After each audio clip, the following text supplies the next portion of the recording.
আসসালামু আলাইকুম। যে কোনো মোবাইল কিভাবে ফুল রিসেট করবেন? আপনার মোবাইলটা হতে পারে Oppo, Vivo, Xiaomi কিংবা Realme। আপনি চাইলে মাত্র 2 থেকে 3 মিনিটের মধ্যে কিন্তু আপনার হাতে থাকা মোবাইলটাকে আপনি রিসেট করতে পারবেন। রিসেট করলে আপনার মোবাইলটা অনেক ফাস্ট হবে এবং যদি নেটওয়ার্কিং এর কোনো সমস্যা থাকে সেই সমস্যার কিন্তু সমাধান হয়ে যাবে।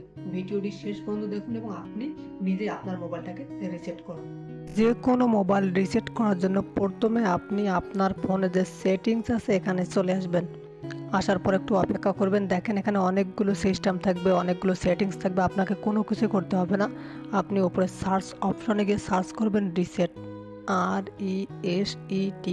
শুধুমাত্র এই রিসেট লিখে সার্চ করবেন। যারা ভিডিওটি দেখতেছেন রিকোয়েস্ট করব প্লিজ ভিডিওটাতে একটা লাইক, কমেন্ট এবং সাবস্ক্রাইব করে অনেক বেশি শেয়ার করে দেবেন, যাতে সবাই তাদের মোবাইলটাকে খুব সহজে রিসেট করতে পারে। এখানে দেখেন রিসেট নামে একটি অপশন চলে আসছে, এভাবে আপনারও চলে আসবে অথবা আপনার নিচেও থাকতে পারে। তো আপনি এই রিসেটের উপর ক্লিক করবেন অথবা যেখানে রিসেট লেখা আছে সেখানেও ক্লিক করলে হবে। তো আমি রিসেট অপশনের উপর ক্লিক করলাম। ক্লিক করার পর এখান থেকে রিসেট অপশন এর উপর ক্লিক করবেন। ক্লিক করার পর এখানে দেখেন লেখা আছে reset wifi mobile and Bluetooth, reset apps, তারপর লেখা আছে ইরেজ অল ডাটা বা ফ্যাক্টরি রিসেট। আপনি এর উপর ক্লিক করবেন।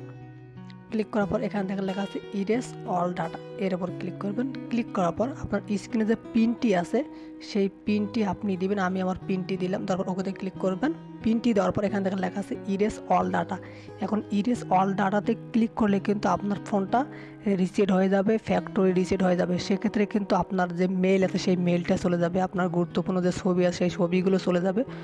রিসেট দেওয়ার আগে অবশ্যই আপনি এইগুলোর ব্যাকআপ নিয়ে রাখবেন, তারপর আপনি রিসেট দিবেন। তাহলে আপনার মোবাইলটা নতুন হয়ে যাবে, অনেক ফাস্ট হয়ে যাবে এবং আপনার জিমেলে যে ইনফরমেশানগুলো আছে, আপনার পিকচারগুলো আছে, এগুলো আপনি অন্য জায়গায় নিয়ে রাখলে আর আপনার কোনো সমস্যা হবে না।